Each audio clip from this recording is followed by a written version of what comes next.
বহু ক্ষেত্রেই আমরা বলি ভগবানের পরের স্থান হচ্ছে ডাক্তার। সেই ডাক্তারদের বিভিন্ন কীর্তি আমাদের চোখের সামনে চলে আসে কখনো কখনো।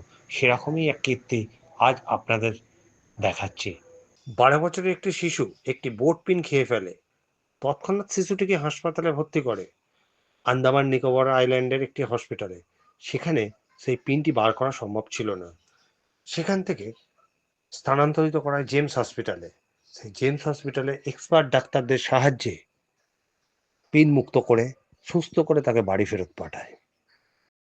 যে গিরধর সাউ, ওর বাড়ি হচ্ছে আন্দামানে।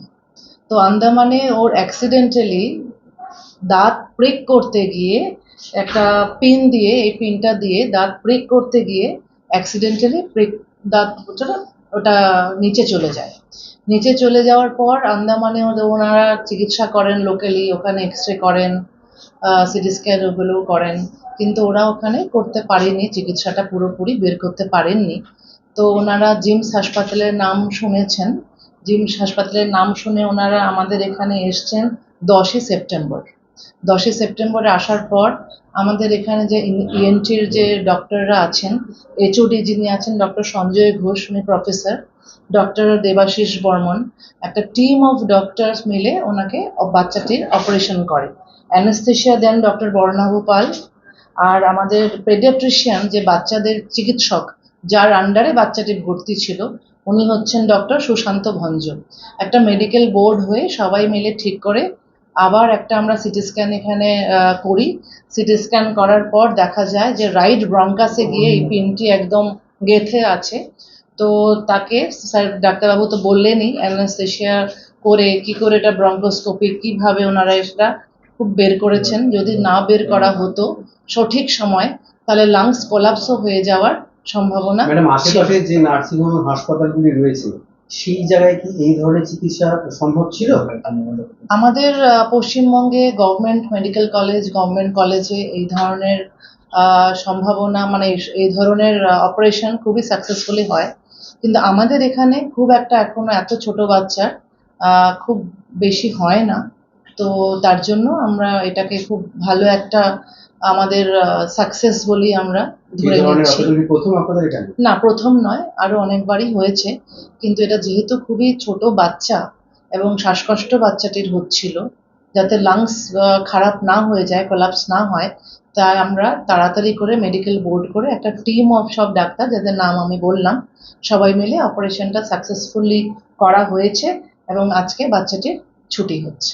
রোগীর পরিবারের লোকেদের সঙ্গে আমরা কথা বলেছি। मुझे जगन्नाथ गुप्ता जिम्स हॉस्पिटल में, मतलब मुझे किसी से पता चला कि यहाँ का ट्रीटमेंट बहुत ही अच्छा हो रहा है। मैंने सुनी, फिर मैंने यहाँ पे, मैं गिरधर साहू के आंटी हूँ, मैं इनको लेकर आई।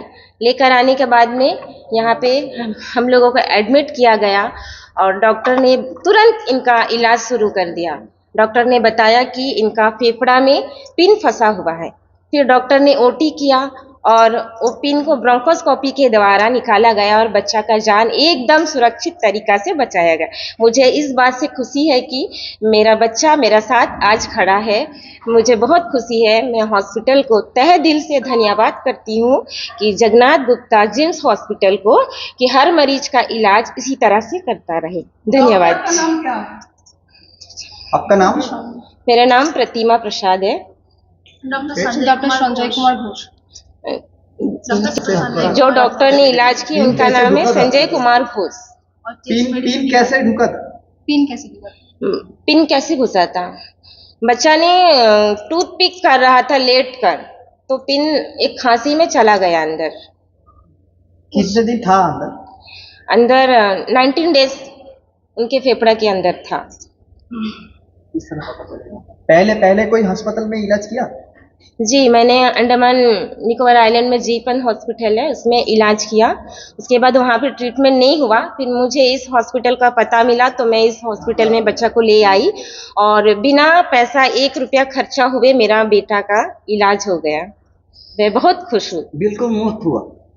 जी, बिल्कुल मुफ्त हुआ? एकदम मुफ्त, बिना पैसा, 1 रुपया बिना खर्चा किए मेरा बेटा का इलाज हो गया। आपका नाम? मेरा नाम प्रतिमा प्रसाद है। যে সমস্ত ডক্টরের সহায়তায় এই শিশুটি সুস্থ হয়েছে সেই ডক্টরদের সঙ্গেও আমরা কথা বলেছি। হসপিটালে আমাদের নাম? ডিপার্টমেন্টে কোন হাসপাতাল? অবজেক্ট খেয়ে নিয়েছে, কি অবজেক্ট খেয়েছে সেটা তখন বলতে পারেনি। তারপরে সেটা আমরা এক্সরে করে সিটি স্ক্যান করে দেখা গেল তার শ্বাসনালীতে আটকে আছে। ও কি প্রথম পর্যায়ে আপনাদের এখানে এসেছিলেন, অন্য কোনো জায়গায় না, দেখিয়ে আপনাদের প্রথমে এখানে এসেছিলেন? আন্দামানে ও চিকিৎসা হয়েছিল, প্রাথমিক চিকিৎসা ওখানেই করেছিল এবং ওখানেও একটা এক্সরে হয়েছিল, ওরা সাসপিসাস হয়ে এখানে পাঠিয়ে দিয়েছিল। তখন তারপরে সম্ভবত ওদের ওখানে ইনফ্রাস্ট্রাকচার ছিল না এটা বার করার মতো। তো আমরা এই শার্প অবজেক্টটাকে লোকেট করে যে পদ্ধতিতে আমরা বার করেছি আন্ডার অ্যানেস্থেশিয়া, এটাকে বলে bronchoscopy procedure, telescopic removal with optical forcep. এটাকে আন্ডার ভিশন শ্বাসনালীর যে জায়গায় আটকে আছে সতর্কভাবে সেই জায়গাটাকে লোকেট করতে হয়, করে অপটিক্যাল ফরসেপের মাধ্যমে এই শার্প অবজেক্টটা যখন আমরা বার করে আনলাম দেখা গেল এটা একটা বোর্ড পিন ছিল, আটকে ছিল শ্বাসযন্ত্রের এটা কি মধ্যে। বিরল সার্জারি? বিরল সার্জারি বলবো না, তবে এটা it needs lot of expertise. এটা কলকাতার মধ্যে এসএসকেএম এ খুব ব্যাপকভাবে হয়, প্রত্যেক দিনই ওখানে এই ধরনের অপারেশন হচ্ছে। অন্য সরকারি হাসপাতালে হয়, কম বেশি হয়, খুব বেশি হয় না। আর প্রাইভেটে এইখানে আমাদের এখানেও হয়, খুব কম। আমরা অনেকদিন পরে এরকম একটা, এটা বিরলতম আমাদের এখানে বলা যেতে পারে, আমাদের এই সেট আপে এটা খুব ঘন ঘন আমরা করি না। এটি কতটা মানে ঝুঁকিপূর্ণ ছিল, মানে যদি সময় মতো না হতো তাহলে হ্যাঁ। কি হতে পারত? যদি এটা আরো বেশি দিন আটকে থাকতো তাহলে বাচ্চাটা লাং কোলাপসের সম্ভাবনা ছিল। লাং কোলাপসের প্রগনোসিস খুব বাজে, তার হয়তো শ্বাস যন্ত্রের সমস্যা নিয়ে হয়তো বাকি জীবন কাটাতে হতো, এরকম কিছু একটা সম্ভাবনা ছিল।